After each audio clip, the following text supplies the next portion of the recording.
All right, if you could just turn around and wave to the camera real quick.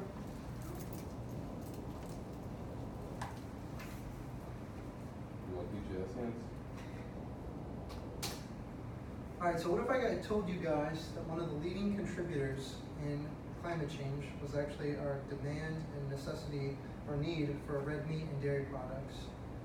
One of the leading causes of this problem is actually caused by our need for large-scale livestock production. Our human-based need and dependence on meat and dairy is one of the largest causal factors in climate change. I know, it shocked me, right? I didn't believe it at first either, and I started doing research and I had my mind blown. But don't worry, I'm not going to push a vegan diet on you guys. I'm not going to ask you to go be a vegetarian or start eating tofu. My solution is far more simple than that. It involves taxes and chickens. All right. So first and foremost, we're going to dive into some of the science and some of the numbers behind why I think it's a good idea you guys think about cows and maybe how much meat you consume. In a study performed by the USDA by a guy named Brian Gold, found the average American eats 275 pounds of hamburger meat every year, red meat in general. It's a lot of Whoppers. And if we look at this chart, we see that 45% of all of the total carbon dioxide that's pumped into our atmosphere solely comes from the champion of CO2 emitters, the beef cattle. In second place, the dairy cattle at 26%. According to an analysis performed by Goodland and Adhang, they estimated that livestock and their byproducts account for 32.6 billion tons of CO2 emitted every year into our environment. That's 51% of all CO2 pumped into the atmosphere, which is a lot. It's more than cars, it's more than coal, it's more than industrial or refinement of any kind. And it's a huge problem because cows emit not just CO2, but methane. CO2 has less hydrogen in it, or methane has 4, and it's 25 times better at trapping heat in our atmosphere than CO2. And it's released when the cows fart, when they poop, all these other things. Not to mention that dairy products are overproduced every year. According to Russell and Knight at the USDA, dairy farmers overproduce by 20,000 tons in milk, and there's a reason for this. It's because the government subsidizes their industries. They pay them to keep their prices low and their production high so they turn a profit. So I have a solution. It's pretty simple. It's 2 things: taxes and urban chickens. The first thing is a carbon tax. Now I'm sure some of you guys have heard of the Green New Deal. I'm sure you've seen it in the news. Alexandria Ocasio-Cortez. It's one of the big tenets of this policy is a reduction in the amount of cows and cattle we produce every year. According to economist Adele Morris, she predicts that if we adopt this within 10 years, we could see an overall decrease of 12% in our overall CO2 emissions, a reduction in the corporate tax rate by 7%, and a reduction in the budget deficit by $815 billion. That's huge. Now what I want to do with that money is pump it back into the economy. Pump it into the form of tax breaks for people willing to grow their own chickens and practice sustainable, renewable chicken farms in their own backyards. And there's a thing called urban chickens. Basically the idea is you go down to the tractor and feed store right now. You could buy a coop for $150. You could buy enough feed to last 2 months for around 15, and then a couple of chicks for 10. That would produce you eggs. If you got, like, say, a Buff Orpington, that would produce 1 egg per day per chicken. So you wouldn't have to go to the grocery store. You'd save tons of money, and then on top of that, the government could incentivize this kind of policy, so you don't have to vote in a politician that supports the Green New Deal. Today, you could, with your own 2 hands, take action. Finally, this would incentivize citizens to grow their own chickens, which is, once again, sustainable, economically sound, and also highly satisfying.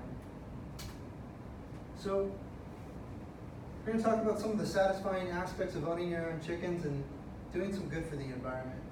Saving money and getting a huge tax break feels good, believe it or not. Having more money is good, right? Finally, growing your own chickens and having animals in your life is rewarding in its own aspect, producing your own food. It's almost a symbiotic relationship. As you feed the chickens, they will feed you in return. So it's very much a nurture and nature in the same. Finally, you'll be actively repairing and creating progressive terms for the environment, which should make you feel good rather than trashing the environment, of course. All right, so let's look at the two alternatives we have before us. First, we can go down a road where we put the final nails in the coffin of our climate, going down and eroding the climate way beyond repair, rising sea level, mass migrations, scarcity of water, famine, or we can also take control right now and usher in a new era of sustainability, environmentally friendly practices that serve both our families and our community. Imagine getting off work, picking up your kids from school 10 years from now. They get in your car, your minivan, your SUV, whatever. They get excited, they're going home to see their favorite chicken. Sounds nice, doesn't it? Plus, chickens are kid friendly. They're not gonna bite your kids like a pit bull. So finally, I'm gonna ask you guys, what do you think? Are you on board? Is this something you might be interested in? Do we plan on supporting a faulty system that's eroding and destroying our environment? Do we really want to damage our planet beyond repair? And do we want to support an industry which is probably the leading cause in this terrible crisis of climate change? It's high time we just stop saying climate change is a problem and time we took action. We must incentivize the change we wish to see in this world and acknowledge it's not going to be easy, but nonetheless absolutely necessary for the survival and prosperity of our species here on the earth. So in summary, I've talked about some of the science with climate change with regard to livestock production, the benefits and fun of owning chickens, and finally some incentives to get people moving along. I'm going to turn over the floor now to you guys for questions. Thank you for your time. Questions? Wade. I noticed you skipped over the issue of chicken poop. If we go back a couple slides. Wait, hold on. I got a second part. Yeah.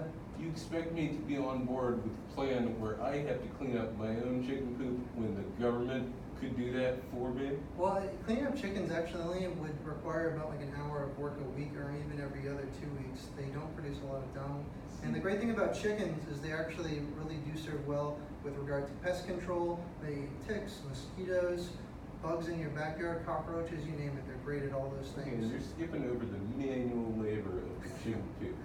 Well, there are actually chicken coops out there that are kind of, I would say, self-sustained. They do self-cleaning, I believe, but those are a little more expensive than the one you might find at Tractor and Feed. Next question. How much of a carbon footprint can you precisely save if you go to chicken delivery? Well, according to this chart, it is in the ballpark of 1.7. So subtracting 0.1 from 1.8, the difference is 1.7, or exactly 35.5% difference. And if you want to include dairy cattle with that, that number goes to 671. So that would bring it down to 69.5% difference. You totally cut off all dependence on dairy and beef. How do you expect to convince the families that have beef cattle and dairy cattle to not have beef cattle? That is a difficult question, not covered in the scope of my presentation, but as the government already subsidizes a large portion of these industries and provides them with economic incentives to keep their prices low, I'm sure we could figure out a program in which we compensate them for their current inventory. The problem is, people have been doing this 3 or 4 generations. They don't want to change. The reality is, we produce more meat and dairy products than we actually need based on the fact that the government and our tax money subsidize their industries. So they are kind of in an artificial market to begin with.